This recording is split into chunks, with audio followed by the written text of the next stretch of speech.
The man identifies himself as Julian Harvey. He explains that at approximately 8:30 p.m. the previous evening, the Bluebell ship was hit by a strong squall, causing the ship to keel over and the main mast to snap. He was then separated from all other members on board and was forced to abandon the sinking ship. He was unable to save any of the members, including his wife, Mary Dean. His depiction of the events are thorough and leaves little room for doubt that this is what really happened. The problem is, Julian Harvey is lying. For the next 3 days, rescue missions are sent across the sea to the area Harvey claims the ship has sunk, hoping to find other survivors, to no avail. On November 15th, Harvey is allowed to return to Miami for further questioning by the U.S. Coast Guard. It's November 17th, 5 days after the Bluebell sank. Midway through Julian Harvey's interrogation, a captain runs into the room and says, "There's a survivor." When hearing the words, Captain Harvey yells out, "Oh my God," before quickly calming himself to say, "Isn't that wonderful?" His behavior then changes drastically, as he asks to be excused from the interrogation, under the pretext of being tired and wishing to speak with his deceased wife's family. After leaving the interrogation office, Harvey drives a short distance on Biscayne Boulevard before checking in to the Sandman Motel under a fake name. The next morning, a maid walks in to find him dead in his room. Do you think of any reason why he would do it, or what he did?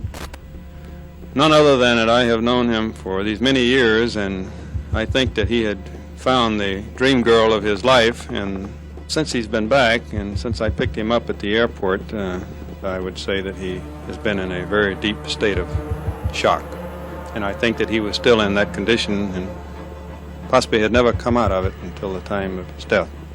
In a hospital bed only 7 miles away, little Terry Jo Duperrault is in a coma, recovering from her ordeal at sea, while her rescue makes the front page across the country. The sudden death of Julian Harvey raises more questions than answers about what could have happened on the night the Bluebell sank. Everyone awaits for Terry Jo to wake up and share her side of the story. It's November 20th, when finally the truth unravels. Terry Jo is awake and ready to talk. Her story begins on the night of November 12th. I was awakened by my brother screaming, and it was the type of a scream that it set me on edge. I knew something terrible had happened. She hears the words, "Help, Daddy, help." Then, silence. Alone in her room, she finds courage to walk up to the main deck, but nothing can prepare her for what she's about to find. As I came out here in the kitchen, my mother and brother were lying there, and there was a big pool of blood. I think I went into shock because I didn't go and touch them, and I think I knew they were dead. Unable to look at her mother and brother any longer, she continues to walk toward the upper level, hoping to find her father, when she's met by a crazy-eyed Julian Harvey.